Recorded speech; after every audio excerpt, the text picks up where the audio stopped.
I want to talk about what's happening overseas in Italy. Violent clashes have broken out during a large protest in Turin, Italy over the weekend as anarchists and leftists attacked police, prompting Prime Minister Giorgia Meloni to strongly condemn the unrest and vow a firm response. She said on X that violence against police and threats to the public order would not be tolerated.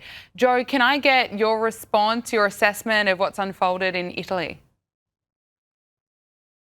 Well, I mean, it's an interesting development, but look, Italy's always handled these things pretty well. People forget that when we had terrorism in Italy, the Red Brigade, the Italians beat these guys up, and they didn't have a major a terrorist or anarchist type attack in Italy for many, many decades. As a matter of fact, the Italians know how to respond to this, and all my people came from Sicily, which I'm sure provided a lot of terror, a lot of anarchists in the mix 150 years ago. But look, it just shows you that in Italy, which is run pretty well, by the way, by regions, federal government's never impressed me very much, is that there are some elements out of control. And we've seen this behavior skip oceans. We in the 60s, we had 25 American cities burning, and now we're seeing cities or this kind of behavior elsewhere. And I hope it doesn't pick up on the United States, because we don't want to go through that again.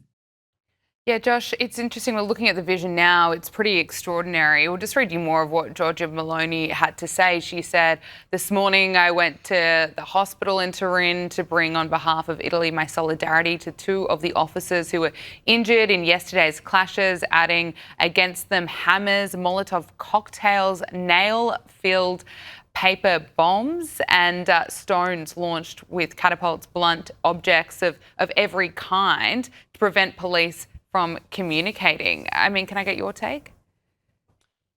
Well, Gabrielle, putting on my cap as American, I guess my first take is it's somewhat reassuring, albeit in a bizarre sense, I guess somewhat reassuring to know that we're not the only country that deals with these kind of hooligans and malcontents. I mean, every so often it's nice to be reminded that the Antifa Black Lives Matter style anarchy that has really taken America by the vice grip for the past, better part of the past decade.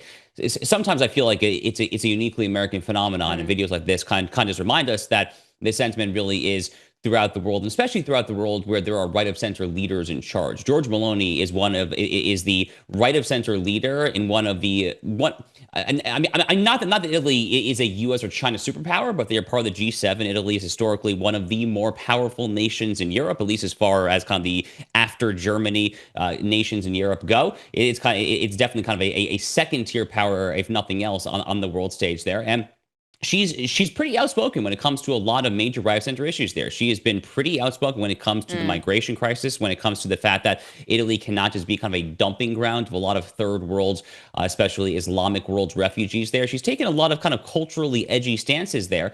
And this is how the anarchists, this is how the leftists react to this, right? Is they simply cannot abide people who are going to have a different opinion there. They're not going to abide folks who are going to try to enforce immigration laws there, who are going to try to take an XYZ approach when it comes to the economy that they don't agree with there. There's really just no room for tolerance or civil disagreement when it comes to many folks on the left these days there. I hope that order is restored, because Italy, again, it has been something of a success. I will note that in our own hemisphere here, in the Western hemisphere, we actually just had another election of a victorious right-winger in Costa Rica, actually, of all countries there, an inspiring 39-year-old free market candidate, pro-life candidate actually as well. So Costa Rica seemingly is now going the way of El Salvador in that particular part of the world, which is a potentially very interesting development.